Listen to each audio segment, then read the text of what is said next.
Hi guys, अस्सलाम वालेकुम। कैसे हैं आप सब लोग? खैरियत से हैं? इस वीडियो को गौर से देखना। अगर आप इस वीडियो को गौर से नहीं देखेंगे तो आप भी फ्यूचर में 5 से 6 हज़ार डॉलर का नुकसान कर सकते हैं। आपका कैरियर, आपका ड्राइवर 5 से 6 हज़ार डॉलर का लॉस कर सकता है और ऑब्वियसली उसका जो इंसेंटिव होगा या उसका जो भी कमीशन होगा या आपकी जो परसेंटेज होगी, आप उससे हाथ धो बैठेंगे। तो इस वीडियो को गौर से देखिएगा। एक ब्रोकर है, उसका नाम है नोआह हार्पर, NOAH हार्पर, और उसकी जो प्रोफेशनल उसकी जो ईमेल बनी हुई है उसका नाम है nharper@slipcoin.com। शिपकोइन नहीं है, इट्स slipcoin.com। नीचे उसकी ईमेल लिखी हुई आ रही होगी। अभी कुछ दिन पहले हमारे साथ इस ब्रोकर ने स्कैम किया है। पिछले 1 साल में 3 दफा हमारे साथ स्कैम अटेम्प्ट हुआ, जिसमें 2 दफा हमने बचा लिया खुद को। कभी हम डॉक्यूमेंट्स पकड़ लेते थे, कभी हम उसकी आरसी पकड़ लेते थे, लेकिन इस ब्रोकर ने बहुत ही शार्प तरीके से हमारे साथ प्ले किया। मैं जो आप लोगों को ये बताने लगा हूं, ये मेरा अपना पर्सनल एक्सपीरियंस है। ये कोई सुनी सुनाई बातें नहीं है, ये मेरे अपने ऑफिस का वाकया है, ये मेरे अपने ऑफिस का इंसिडेंट है। मैं जो भी आप लोगों से शेयर करता हूं ना डिटेल्स, वो हमारा अपना पर्सनल एक्सपीरियंस होता है, सुनी सुनाई बातें नहीं होती। और आप लोगों को बताने का मकसद सिर्फ ये होता है ताकि आप लोग इस तरह के स्कैम से बच सकें। तो अभी कुछ अर्सा पहले हम लोग डिस्कस कर रहे थे, हम लोग ये बात कहते थे कि जीमेल से अगर कोई ब्रोकर आपको अप्रोच करे तो वो स्कैमर है। लेकिन अब जो स्कैमर हैं वो भी बड़े प्रोफेशनल हो गए हैं और बहुत ही शार्प हो गए हैं। और ऑब्वियसली आई एम 100% श्योर कि मेरी वीडियो को भी बहुत से स्कैमर देखते होंगे इस तरह। और जितनी भी यूट्यूब पे वीडियोस पड़ी हैं, डिस्पैच के जो मेंटोर्स हैं, उनकी वीडियोस को भी कोई ना कोई स्कैमर देखता होगा। और हम जब भी किसी स्कैमर की कोई बात को हाईलाइट करते हैं तो वो लोग और भी ज्यादा प्रोफेशनल हो जाते हैं। लेकिन फिर भी अगर आप लोगों के साथ ये वाकया हो, ये इंसिडेंट हो, तो आप लोगों ने ख्याल करना है, बचाना है खुद को। ये जो नोआह हार्पर है, बेसिकली इसकी जो जीमेल है वो इसने एक शिपकोइन लॉजिस्टिक्स LLC है, ये एक लेजिट ब्रोकर है। इसने लेजिट ब्रोकर के पैनल पे, लोड बोर्ड पे अपना लोड पोस्ट किया। हम लोग कहां से इसके हत्थे चढ़ गए, हम सिर्फ एक अल्फाबेट से हम लोग मार खा गए। उसने सब कुछ बहुत ही लेजिट और neat and clean document send किए।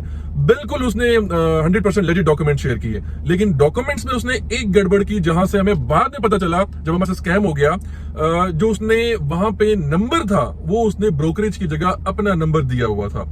हमने बाद में उस आरसी का और उस ब्रोकरेज का नंबर जब सेफर पे जाके देखा तो वहां पे नंबर और था। तो अभी इस ब्रोकर ने हमारे साथ 6 हज़ार डॉलर का हमारा नुकसान किया, 6 हज़ार डॉलर का हमारा लॉस किया है। हमारे कैरियर का लोड इसने 6 हज़ार डॉलर का बुक किया था और इसने अब हमें ब्लॉक कर दिया, हमारा फोन पे नहीं उठा रहा। और हमने इस ब्रोकरेज को जब कॉन्टेक्ट किया तो उन्होंने कहा कि एजेंट हमारा है ही नहीं। दैट मीन्स कि हमारा स्कैम हो गया। तो अब हमने जब बाद में चेक किया तो 2 जगह से हमने मिस्टेक कर दी। एक, हमने आरसी के ऊपर इसका नंबर नहीं देखा, वो नंबर सेफर पे ब्रोकरेज का और था और इसका और था। और दूसरा, इसकी जो ईमेल थी जो नीचे लिखी हुई आ रही होगी, ईमेल में shipcoin.com होना चाहिए था। इसने वहां पे slipcoin लिखा हुआ था, मतलब I और L, वो अल्फाबेट जो है ना उसने चेंज किया हुआ था। और उसने एक ऑफिशियल ईमेल आईडी ली हुई थी, जीमेल नहीं थी ये, ऑफिशियल उसने ईमेल आईडी ली हुई थी जिसमें उसने shipcoin को SHLPcoin.com कर दिया। तो वहां से हमें कंफ्यूजन हुई और हम उसका नंबर भी नहीं देख सके और उसकी ईमेल में I और L में डिफर नहीं कर सके, जहां से हम उसके स्कैम का शिकार हो गए। तो आप लोगों को बता रहा हूं, आप लोगों को कोई ब्रोकर N हार्पर की ईमेल से ईमेल करे और आपको लोड ऑफर करे, या नोआह हार्पर अगर वो अपना नाम बताए, तो आप लोगों ने उसका नंबर, उसकी ब्रोकरेज का नंबर, उसकी MC को सेफर पे जाके चेक जरूर करना है कि ये नंबर जिससे आप बात कर रहे हैं वो नंबर सेफर पे रजिस्टर्ड है या नहीं। देखिए, जीमेल पे स्कैम हो सकता है, ऑफिशियल ईमेल पे स्कैम हो सकता है, लेकिन दिस इज नॉट पॉसिबल कि जिस नंबर से वो आपको कॉल कर रहा हो वही नंबर सेफर पे भी मौजूद हो। सेफर पे आपको हमेशा लेजिट ब्रोकरेज का नंबर वहां पे मिलेगा। अगर आपको बहुत ज्यादा डाउट हो रहा है तो आप उस ब्रोकरेज को कॉल करके उस एजेंट को कंफर्म भी कर सकते हैं। ये अब नया ट्रेंड शुरू हो गया है कि जो स्कैमर्स है वो ब्रोकरेज पे टूट पड़े हैं और वो आपको फेक लोड पोस्ट कर रहे हैं और फेक लोड आपके हैंड ओवर कर रहे हैं और आप लोगों को अच्छा खासा नुकसान दे रहे हैं। अच्छा, इनकी दूसरी ट्रिक है। दूसरी ट्रिक ये है कि ये मोस्टली आपको Amazon के लोड्स देंगे और अच्छे रेट भी देंगे। इनकी तीसरी ट्रिक है। तीसरी ट्रिक इनकी ये है कि ये आपको वीकेंड्स पे लोड देंगे, मोस्टली यानी फ्राइडे को। अभी वीकेंड पे लोड इसलिए देते हैं कि वीकेंड फ्राइडे पे आप पिक करेंगे, मंडे को आप ड्रॉप करेंगे, मंडे मॉर्निंग को आप ड्रॉप कर लेंगे। अब फ्राइडे से मंडे के दरमियान में सैटरडे संडे 2 दिन ऑफ आ जाते हैं, 2 दिन ऑफ आते हैं। अब उन ऑफ डेज में ऑब्वियसली ब्रोकरेज भी ऑफ होती है, डिस्पैच भी ऑफ होती है, कैरियर ब्रोकर को भी कॉल नहीं करता, ब्रोकर कैरियर को सम टाइम कॉल नहीं करता। कुछ ब्रोकर जो फॉलोअप ले रहे होते हैं, लेजिट ब्रोकर होते हैं, वो कैरियर को अप्रोच कर रहे होते हैं, उसके ET वगैरह पूछ रहे होते हैं। लेकिन ऑब्वियसली एक डिस्पैच कम्युनिटी, डिस्पैच इंडस्ट्री में ट्रेंड बना हुआ कि सैटरडे संडे हमारा ऑफ डे होता है। हम भी कैरियर को कॉल नहीं करते, ब्रोकर को कॉल नहीं करते। तो स्कैमर्स के लिए एक गोल्डन अपॉर्चुनिटी होती है कि वो फ्राइडे वाले दिन लोड आपको पिकअप करवाते हैं और Monday morning first time deliver करवा लेते हैं। जब एक बार फ्राइडे को लोड सेकंड हाफ में, सेकंड टाइम में पिक हो गया और मंडे मॉर्निंग डिलीवर हो गया, तो उसके बाद स्कैमर आपका नंबर ब्लॉक कर देगा। अगर वर्किंग डेज में ये स्कैमर आपको लोड दे दे तो ऑब्वियसली एक मौका होता है कि आप वर्किंग डेज में अगर आपको डाउट होता है लोड पे करने के बाद भी, तो आप ब्रोकरेज को कॉल कर सकते हैं, पूछ सकते हैं, वेरीफाई कर सकते हैं एजेंट के बारे में, लोड के बारे में। लेकिन इसके अंदर यहाँ पे सीन दूसरा चेंज हो गया, लेकिन यहाँ पे सिनेरियो सारा चेंज हो गया। अब स्कैमर दो तरह के काम कर रहे हैं। एक काम ये कर रहे हैं कि वो वीकेंड पे लोड पिक करते हैं और मंडे मॉर्निंग डिलीवर करवा देते हैं, ताकि सैटरडे संडे आप ब्रोकरेज को कॉल ना कर सकें और आप उनसे कोई वेरिफिकेशन ना कर सकें। दूसरा स्कैमर जो है इस टाइम आपको ऑफिशियल ईमेल के थ्रू अप्रोच कर रहे हैं। ऑफिशियल ईमेल सेम ब्रोकरेज की ईमेल से मिलती जुलती होगी, लेकिन एक ना एक अल्फाबेट में फर्क जरूर आएगा और उसकी आरसी में उसका नंबर भी जरूर चेंज होगा। अब जब भी आप लोड बुक करें तो आपने 3 चीजें हर हाल में वेरीफाई करनी है, मस्ट वेरीफाई करनी है, वरना स्कैम होगा। एक चीज आपने जीमेल तो जारी, जीमेल वाला ट्रेंड खत्म हो गया। अब ब्रोकरेज जो वो जीमेल वाले सारे भाग गए हैं, अब वो स्कैमर सारे जीमेल वाले भाग गए हैं। अब जो स्कैमर्स हैं वो ऑफिशियल ईमेल पे आ गए। आपने वो ईमेल को अच्छी तरह से रीड करना है कि ये इस ब्रोकरेज की ईमेल है या इसके अंदर कोई अल्फाबेट की हेरफेर की हुई है। दूसरी चीज, जिस नंबर से वो कांटेक्ट कर रहा है उस नंबर को आपने सेफर पे जाके चेक करना है कि ब्रोकरेज का ओरिजिनल लेजिट नंबर है या ये भी कोई फेक नंबर है। तीसरी चीज, जब वो आपको आरसी देगा तो आरसी पे आपने उसका नंबर जरूर चेक करना है कि ये वही सेफर वाला नंबर है या कोई डिफरेंट नंबर है। चौथी चीज, अगर फिर भी आपको डाउट हो रहा है तो आप उस ब्रोकरेज को कॉल करके उस एजेंट के बारे में जरूर कंफर्म करें कि हम ये फिलहाल लोड बुक कर रहे हैं, ये जो एजेंट है, ये ब्रोकर है, ये आपका बंदा है या कोई और है, वो आपको कंफर्म करेंगे।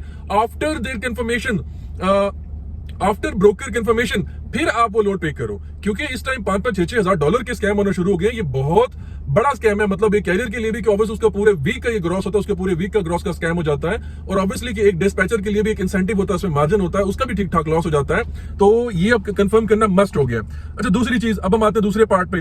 वो पार्ट ये है कि अभी कुछ दिन पहले यूएस में फ्लोरिडा में फ्लड आया हुआ था, एक तूफान आया हुआ था, स्टॉर्म आया हुआ था।